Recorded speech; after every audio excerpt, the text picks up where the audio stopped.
So that's where we walked, up around there.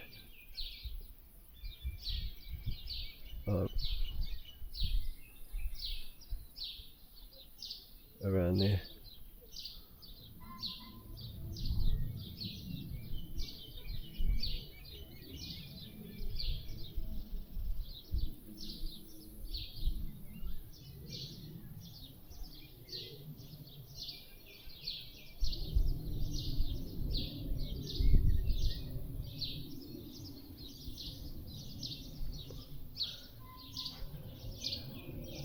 Over to there. Then came back down around, and then we went underneath and came out over here. That's where the worm farm is, and that's the tunnel house where we propagate, and that's another little greenhouse in there, and that's where we spin the those barrels over there for the compost toilet that we spin. They're on rollers, on wheels, just like that over there on wheels, and that's the one for our kitchen waste, and we spin. Every time we put the kitchen waste in, we put some wood chips in and we spin it. But I'll go down there and have a quick look, because they look small, but when you get in there, so you can look up to the giant snow banana. It's pretty big. Kia ora whānau. So there's more creatures living inside you that are not even you than there is you. Proven. Like, there's a lot more than what I'm saying, but to stay true or up to date or down to date with science at the moment, Western medicine, they've proven that there's at least 10 times the amount of bacterial cells as there are human cells. Human cells are cells that are only moving, like they'll look at it in a microscope and they'll look at all these dots. Human cells are cells that are moving with your breath or with your heartbeat, with your human body, with one of your systems. If they see a dot moving around on its own accord, bacterial cells. If they look like a sphere and they have all these pads around them, virus cells. And if they actually have features, protozoa, like whether they look like a worm, like a nematode, whether they look like a little spider, whether they look like an ant, whether they look like a slater, whether they look like the alien on Alien versus Predator. There's ones that look like that. Just like on that movie Life. There's ones that look like that, exactly like that. Like they're all built around sacred geometry, and they're pretty spooky looking because of what we've been ingesting in our mind. But if it's only the protozoa that are there in a Mad Max type environment, they're the only ones that can survive that. They're the only ones that can survive heaps of antibiotics. So they're the only ones left. So they're in a survival state. Just like you cut the first 2 layers of your skin off, the plasma that comes up, those are like all the weeds. They're in a survival state. They're trying to maintain the top. So they're just grabbing all the nutrients around them because they can't see. Their vision is gone. They got tunnel vision. Their job is to protect the soil, to protect your microvascular system, to protect the fungi. So they're taking their job very seriously.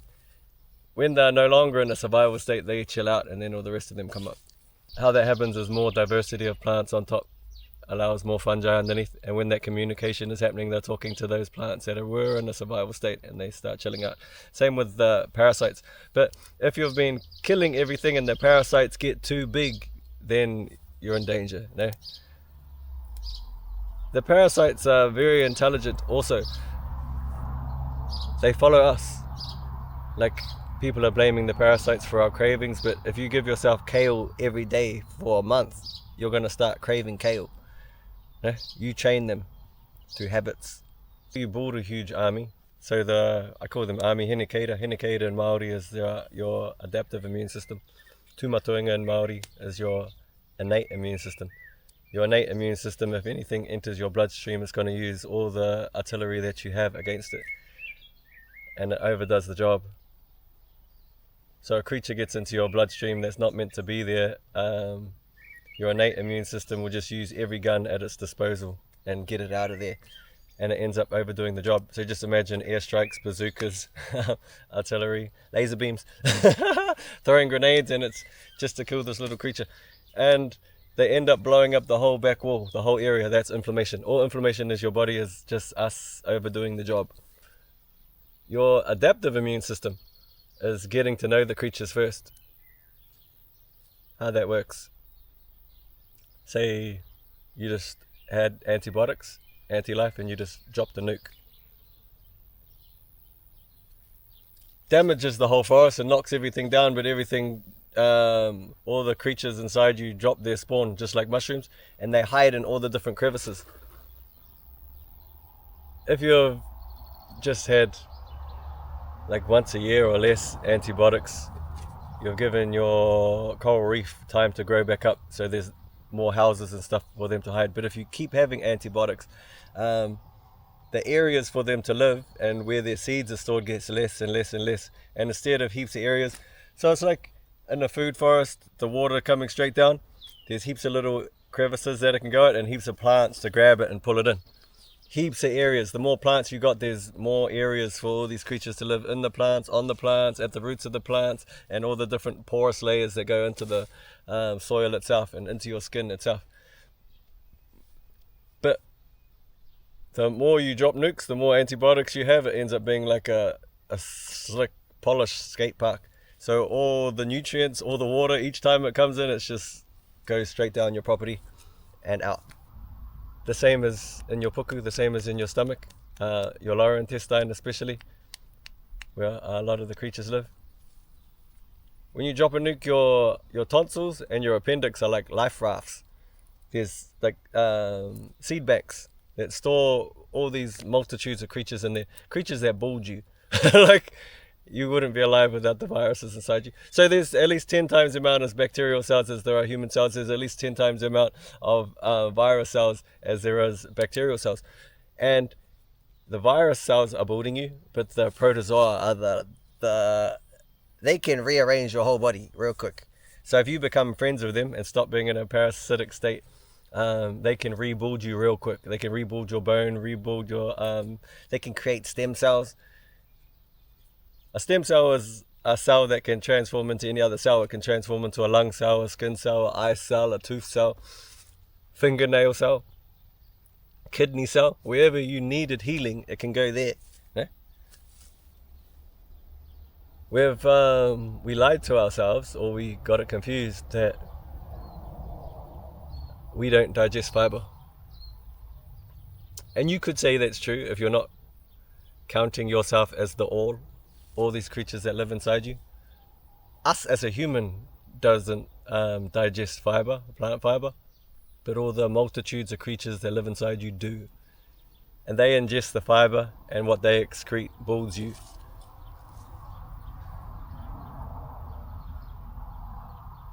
So the more plant fibers you can add to your diet, the more you build your armies. You could say it like, if I dropped a nuke and I just had antibiotics, and then I had some spearmint, inside that leaf there are creatures that are living on there as well. But also, my spearmint army is inside me. And as I just blew it apart with the nuke, with the antibiotics, that creature dropped its spawn in all those little crevices of the coral reef that's inside your puku, your gut flora. As I eat some apple mint, the fiber of the apple mint goes past and wakes up the apple mint army again. All those little spawns start to hatch, all those eggs, they come back alive. But at a baby stage, so they can only eat a little bit of apple mint fiber. Which is why you gotta transition slowly, which is like when you go raw, heaps of people have a hard time because they haven't built up enough creatures living inside them to be able to digest it for them. They're all at a baby stage, especially if you have a habit of anti-life. Biotics is life, anti-life.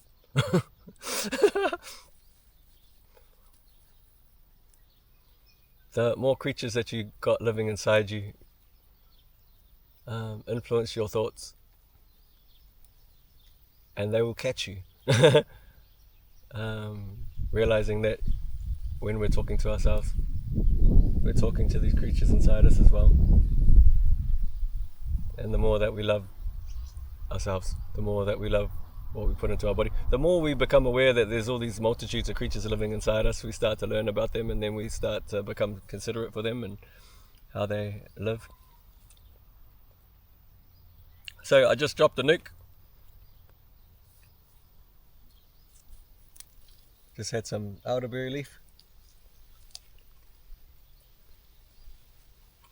which just awakens the elderberry army, but at a young stage. But if I have this elderberry leaf again within 7 days, the army gets bigger, bigger, bigger, and then they can digest more and more and more.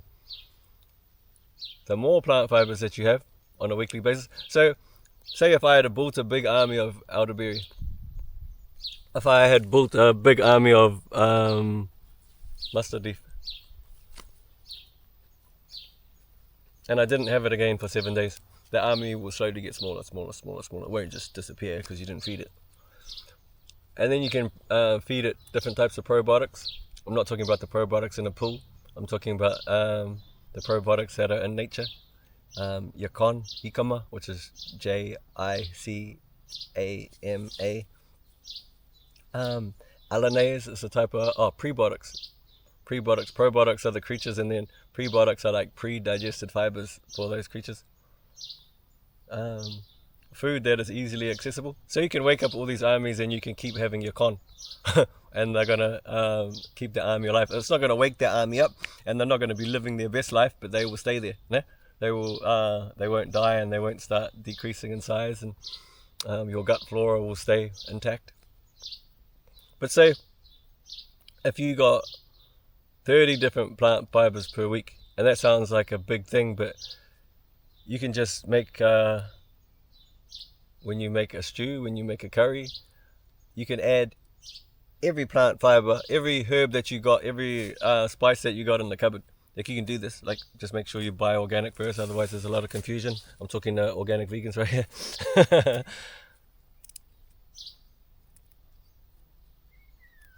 Yeah, organic vegan is the cure for everything.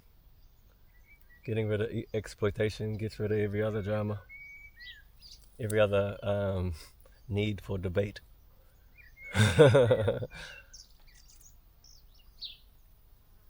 So you're having a curry.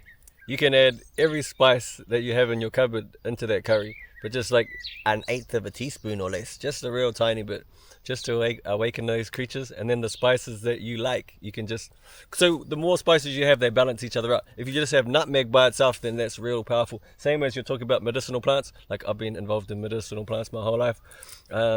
If you were just to have like kumaraho, I mean, like Māori names for the plants. If you were to just have dandelion, pretty bitter, super bitter. But if you were to chop dandelion up and have it in a salad with all these different things, you can't taste that bitterness anymore. They balance each other out. Same as if you're pregnant. When you're learning medicinal plants and you're pregnant, it's like, oh, like, I shouldn't really use this plant or this plant or this plant because we don't really know. It might damage the baby, it might damage this. If you have a huge diversity of all of them, but small, it's all good. I promise you, it's all good. There's no need to have paracetamol, there's no need for Pamol, there's no need for antibiotics. And if you do need antibiotics, start building your army up again straight away. Start adding multitudes of plant fiber. And how that works, if you got 30 different plant fibers inside you per week, you got 30 different armies. I'm calling them armies because they're groups of species that look after each other. But say you had cauliflower army, like every week you have a little bit of cauliflower. Even if you freeze them. Freezing them is like pre-digesting them too. Anumato for Māori is our goddess of coldness. She freezes it. Like, and when you're on a raw diet too, you can just have cabbage leaf, and then you freeze the cabbage leaf, then you defrost the cabbage leaf, and then you fill the cabbage leaf up, and it's nice and soft, and you can eat from that. At the beginning, it's like, oh, that's dangerous, but it's not dangerous. It's all good. It's dangerous when there's like mama inside it, when there's pain inside it, when there's suffering inside it, when there's dead animal inside it, when there's death inside it, it's dangerous. Otherwise, plant foods, you can like defrost it, freeze it again, defrost it again, freeze it again. You could do it like 3 times and you're sweet. You can leave all these different plants that are on here on your counter and they'll rot and then they'll turn into dry leaf matter, and you can use that as medicine. They still uphold a lot of medicinal qualities in that. It's not dangerous. Like your kitchen no more is not dangerous. Otherwise, with your smoothies, especially if you've got a garden, that's what we're doing, veganic gardening. As many different, learn all the ones that are edible. It doesn't matter if you forget their names later, you'll get to know what they look like and you know that they are edible. So add all of those, a few leaves of all of them into a smoothie, and then blend it up with banana or blend it up with apple. I like banana. Apple goes like a funny type of texture. I like a bit of banana, and or yacon too. Like I use a big piece of yacon in there. Hikama if we got hikama. Galangal. When I do pull any of the radishes, I like chop it up into cubes and I freeze it as well. So when I make the smoothie, I'm just chucking, I got like little containers of all of them and I'm just throwing it all in the smoothie as well, just to take that number up. So when we have a smoothie, it's got over 100 different plant fibers and you're having it all in one hit. If you're mixing it up with water, it dilutes it. So when we're learning about all these creatures that live inside us, and there's the coral reef, what we feel as pressure, what we feel as gravity is seen as the different mucus layers, different densities of that mucus. All the creatures that live inside you live in that mucus layer and they move around. They can't swim up here in your intestines where all the flowing liquid is, especially if you're drinking water. As you drink H2O, you got to convert it into H3O2, crystalline structured water, which takes minerals, which is where the rock salt comes in, or which is where the different types of sea moss come in. That's a legit, like if you're in an area where it's hard to get this amount of plant fibers, the plant's got minerals in them as well, heaps of minerals, especially the nuts and stuff too, and all the colors, they're all hiding the minerals in there too. But it takes minerals that you saw inside your body to convert H2O into H3O2 to properly hydrate you. If you're just drinking H3O2 or getting your hydration, getting your liquid from the fruit, which is H3O2, 3 hydrogens, 2 oxygens, instead of 2 hydrogens, 1 oxygen, you can digest it quick. The creatures inside you, as long as it's not too liquid, like coconut water by itself, a lot of them still can't swim in that, but if you're using that to blend up to a nice consistency, not too liquidy, they can swim through it. The creatures inside you can swim through it. Otherwise, if you're eating and drinking at the same time, not the one, especially if it's H2O. I just had some spearmint and then I wash it down with some water. The little fibers of the spearmint that are inside my intestines are going past. These creatures have no access to it. It just gets washed down into your second intestine. Your second intestine, they can't digest big particles of food, so that gets neglected too. And you start producing more stomach acid. In your first intestine, heaps of stomach acid. And you want that. Like, that's beautiful. You want to create stomach acid. You want to break it down there. But you don't want that stomach acid to get down into your second intestine, third intestine, and it throws everything out of balance. Which is where acid reflux comes in. If you're getting acid reflux, it's like too many of the particles that were meant to be broken down in your first intestine get down into your third, fourth intestine. And then when we're talking about whole foods, I can talk about that a little bit soon too. But so I just dropped a nuke, just killed all those creatures that are inside me, but they all dropped their spawn, and there's heaps of areas for them to live. I ate some spearmint. Spearmint army wakes up. If I keep having spearmint, a little bit of spearmint fiber, even if I freeze it, even if I make it into containers and freeze it, and I have that package at least like of 30 different plant fibers, easy to do. When you have a smoothie, it's like you got the banana, and then you got the mixed berries, so you got the blackberries, the raspberries, strawberries, you already got those 3. Oh, you already got those 4. add all the different types of seeds: sunflower seed, pumpkin seeds, chia seeds, nigella seeds. You can chuck it way up easily. Chuck nutmeg, chuck mace, like the different ones that go well with that until you learn them, like mixing the savory and the sweet together. But I just dropped a nuke. I just killed all these creatures. I just had some South Heel army comes back to life straight away. I just had the Puha army, which that one's the opium weed. That one comes back to life.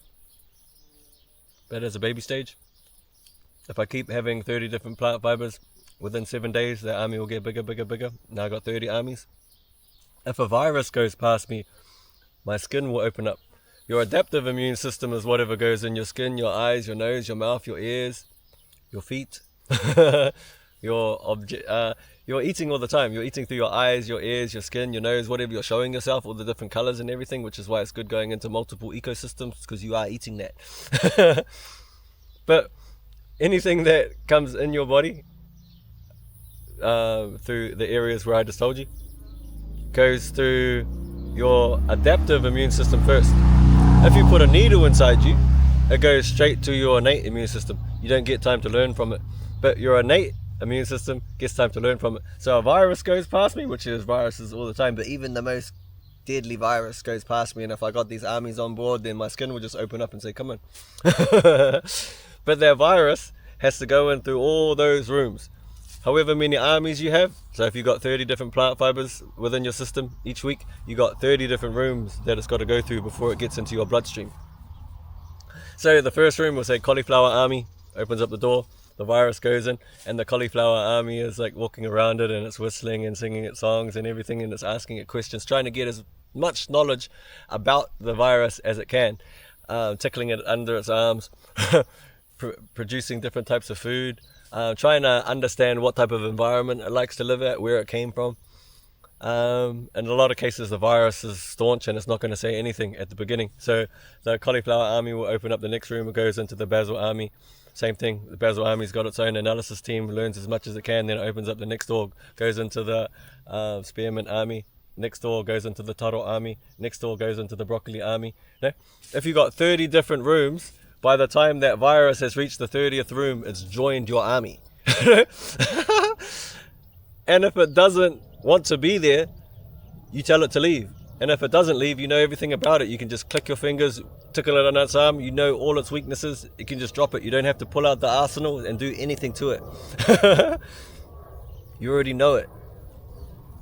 So the game plan is, and that's the communication going through the whole way. You can live here. Or you like to live in a mansion, like you like to live in a house up the top of a mountain, you want to hear the running of a waterfall. No, we got that for you. You can live there, but you got to participate. You got to give back to the earth. You know, you got to give back to this body. No, you got to look after this body. You got to speak for this body. No, you got to love and nurture this body. You got to practice self-love. If you don't abide by these rules, which the one policy is Papatuanuku, the one policy is Gaia, the one policy is the earth. She is the mother to all creatures, to all life. You know, you don't steal another creature's freedom. As long as you abide by those rules, you can live on this system. And as we're talking about, there's an ancient story, you can check it out on my other page, Mara Keira, talking about Hene Keira, and she goes and finds the most deadliest taniwha. And when they were first having the vaccine schedules, the Western medicine vaccine schedules that were going around the world, they had already found this type of virus, a type of parasite that emerges itself as we start to die. So in the Western world, quite desolate. Quite desolate. We've had antibiotics so much, everything's covered in insecticides, pesticides, antibiotics, hormones. Everything's everything's cool. No? Everything's like, for this plant to survive, I got to take away all of its competitors so it can thrive. And in reality, you want as many plants as you can. And they all start looking after each other. And they all start dropping different food for each other. As we're talking about strata, we're talking about, you got the canopy trees, they as high as it goes up, the roots go down the same amount, and they get down through into the clay and grab different nutrients that others can't get to, and then it brings it up into its leaf, and then it drops it on its leaf, which creates all that leaf litter. They're creating food for each other. The all. So you got all those different strata dropping their own different kai from the different layers and grabbing different creatures that are from in the earth as well, and they're dropping it, and it's creating the mulch layer within a healthy forest, within a healthy jungle. It's thick. Heaps of different areas for things to live. The same thing if you're first starting it, and whether you don't have much of anything there, don't like pull anything out, just chuck cardboard everywhere and then mulch on top. If you got no mulch, just chop up all the different branches of the trees that are around. That don't kill the trees either. If you're starting it, like leave them all there. Like otherwise you want as much help as you can. Even if it's a tree and it's not edible, all good. It's digging down into different layers and grabbing nutrients and bringing it up for the rest of them. No, and it's creating wind barriers, it's creating moisture. How we have those different strata in Māori is called te mangumaku. Te mangumaku is the black sun, which is radiant darkness. The shadow that's coming from my hand right now is actual pushing. No? And we got the leaf right here. If it was in the sun and it got water spray on it, the sun's going to evaporate it straight away back up into the air. But now, when it does evaporate, it gets caught. But as it's in the shadow, it's pushing it in. Straight away, if you have multiple strata, they're creating different pressures. When you're growing plants indoors, like say if you're growing marijuana indoors, they do it in Colorado. That's how I learned about how to imitate or climate control, to create climate control. Like they have humidity control, they got temperature control. But when you're talking about climate, you're talking about light, you're talking about wind, you're talking about temperature, you're talking about humidity. The wind is to blow them around to stop the air from stagnating. And then you got pressure. You need the pressure to push it in. So especially when you go in like Mexico and areas where heaps of the medicinal mushrooms come from, the down, and in those different crevices as it's going down, there's different plants that are growing up and they're creating different pressure. So the moisture stays there. It's holding it there. Just you have a shadow and a shadow here, it's creating a movement of moisture that stays there for the fungi to grow. You want that moisture. Hence, you want that pressure. Hence, no matter what trees you have, if you're starting a food forest, do not kill any of them at the beginning, unless there is nothing but trees, like you just got pine trees everywhere. Then plan it out. You're going to chop all these pine trees. If you can turn that into mulch, magic. Turn that into mulch, the whole area that's all around there. First you put down cardboard. Heaps of people are going to say, but there's like borax and stuff in the cardboard. That gets taken away straight away when the first fungi comes up. Like the benefits of having that layer, you could call that the first strata. Like just putting cardboard, it's creating an ecosystem underneath there that the mycelium cruises around. I've helped create gardens with cardboard and without cardboard, and I would always start it with cardboard, no matter what you have. So we got kaikuyu grass that's just dominating the whole country in Aotearoa. Some call it kaikuya, but kaikuyu, and that just nets together and it's taking over everything. Doesn't create much nutrient, hence the cows that are eating it have to get subsidized. Hence they're fed like urea, hence they pump the grass up with all these other different fake type of chemicals just to pump up the grass, heaps of different steroids and hormones and everything. But now what we're talking about with the all, when you have 7 different strata, they're all together creating a mulch of 7 types of different layers. In that mulch, all these types of different creatures can't survive without that 7. Once you've got that 7, that's when the communication takes off. That's when everything starts to talk to each other. That's when a bunny rabbit comes up and it's eating too much. The rest of them start to release pheromones, because they know straight away when that little baby plant's in danger. They've built a relationship with it straight away. When it sent its tap root down, they start spending time and looking after it and sending nutrients to it, allowing it into its rohe, teaching it about different things and allowing it space for its roots to go out. Straight away when that plant's in danger, so that bunny rabbit's like taking a few too many bites, they all start to release pheromones and say, chill out, homie. Geranium, if you got geranium, that influences that. That influences the communication between each plant. It's like a middleman, no? For this plant to talk to this plant. No? If there was nothing in the middle but you had a geranium, it's going to pass the pheromones across to this plant. No? Allow them to talk to each other.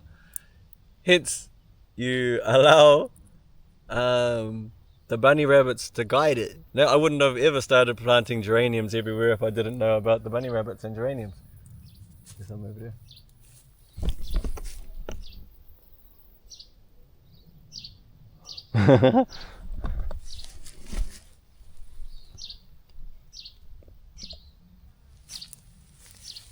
So all the different strata. You want the different strata. So if you're rewilding or converting a pine forest over, plan out your garden first and then chop and then turn it into mulch. Straight away when you chop it, chuck down the cardboard and then chuck the mulch on top. As much mulch as you can. If you don't have much mulch, all good. Just as long as, because we're windy here. First we were like chopping them up and putting the branches on top, but then when we could, we got a wood chipper and we could turn the wood into mulch. And then I did, because I do Māori art, when I did a tāmoko, which is Māori taru, on indigenous New Zealand taru. when I did that on an arborist, so he gave me access to a whole heap as well, and I pretty much covered the whole place in mulch. But only about that much mulch, but you want as much as you can get. Any type of wood chips, even if it's fresh. Now everyone's saying that fresh wood chips pull up all the nitrogen. When it sits there, it goes back down. It's all good. You don't have to worry about it. It's only when you got little plants and it's just that one plant by itself you start to notice damage. When you got heaps of different plants looking after a while, no, there's none of that fear. It's all good. They can balance it. They can move it around. They got their communication, which is magic. They got higher intelligence, infinite intelligence. The Veganic Summit, even though I'm not a part of the summit, but I purchased, I only just heard about it like about a month ago, so I purchased a membership so I could watch. And then straight away when we're having that networking talk, I was like, oh, this is my people. So this is for you, 100%. If you want to know anything, I got you. If you need a place to stay when you come to New Zealand, got you. Like, especially if you are actual organic vegan, if you can see the world like me.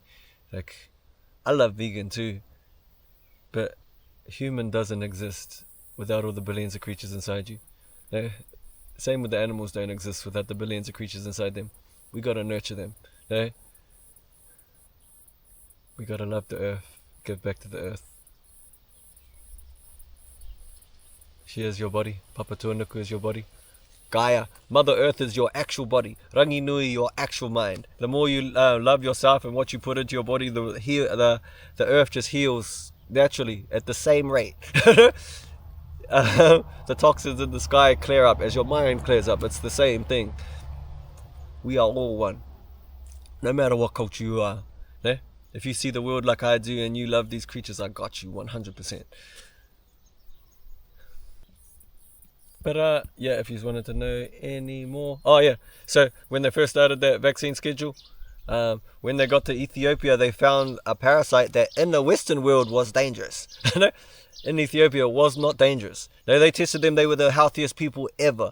No, but they had multitudes of all this different life and everything happening inside them that they couldn't understand. The Western world couldn't understand, but they found this one parasite that in the Western world, which is filled with toxins and not diversity of anything, a very desolate, concrete jungle looking intestine. There's not many life. And this one parasite would only show itself when it's about to take the human out. Grim Reaper. It only shows itself at the end. No? And because of that, the Western world became scared of it. They put all their money in the vaccine schedule into finding the killer chemicals that could kill this one parasite. When they got to Ethiopia, they found this parasite.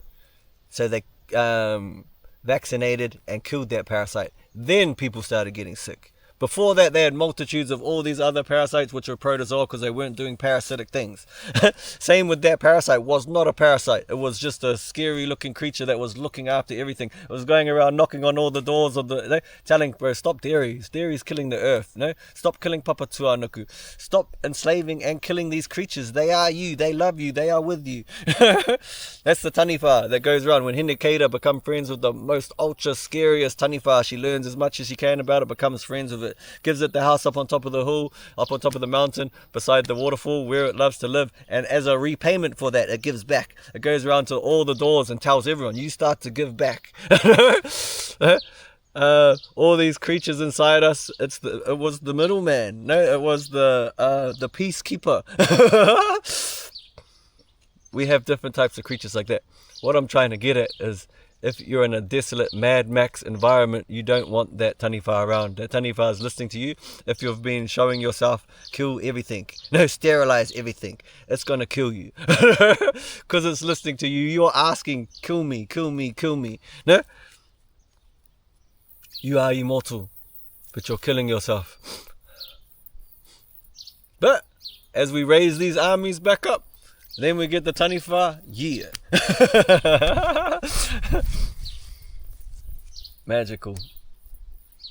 And then, when we're talking about astragalus and wormwood and black walnut, mixed in with the different things that you're eating, you're not just going to overdose on black walnut and try and kill the parasites. No, I still have black walnut. I still have, but I don't buy it. We know some trees out here that got them on it, and we eat it. But astragalus, kei te pai. Grow wormwood, kei te pai. No, we have that in our system, but we're not going to concentrate it and just go hardcore fucking wormwood and try and kill anything. I'm not trying to kill nothing. I'm just trying to add as much diversity as I can. Yeah?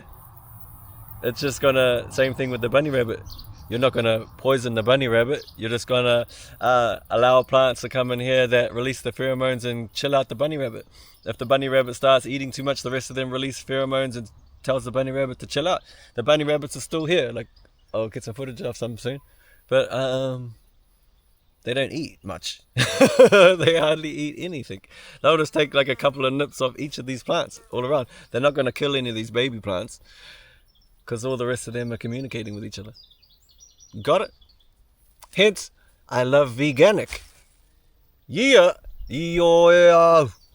Iyo, iyo, au. Iyo, iyo, au. Iyo e au. Iyo e au. Iyo, iyo, au. Papatuanuku iyo.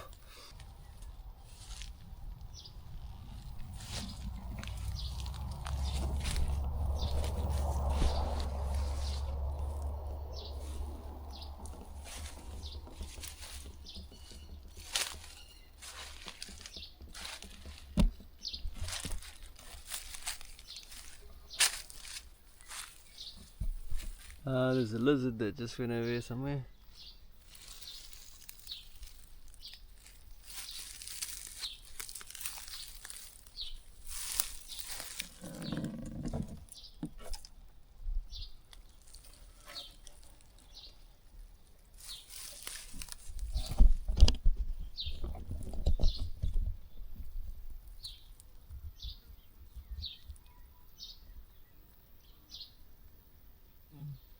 Poraka homie.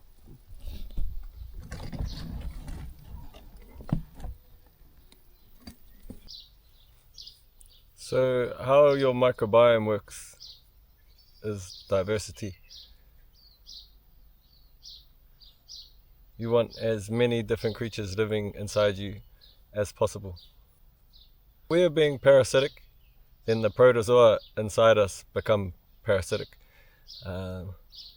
If it's only the parasites, the protozoa, if they've turned parasitic, and we're having antibiotics and we're dropping a nuke, Just like under the soil, you want as many different types of creatures living in there as possible. Makes that net thicker, thicker, thicker, thicker. Same thing as under our skin. We got 7 layers of our skin, 7 essential layers of the food for us, 7 layers within our puku, our stomach as well. How that works is antibiotics, anti-life. You just drop the nuke. So it's like a coral reef. These are different areas for little creatures to hide. The same within our puku.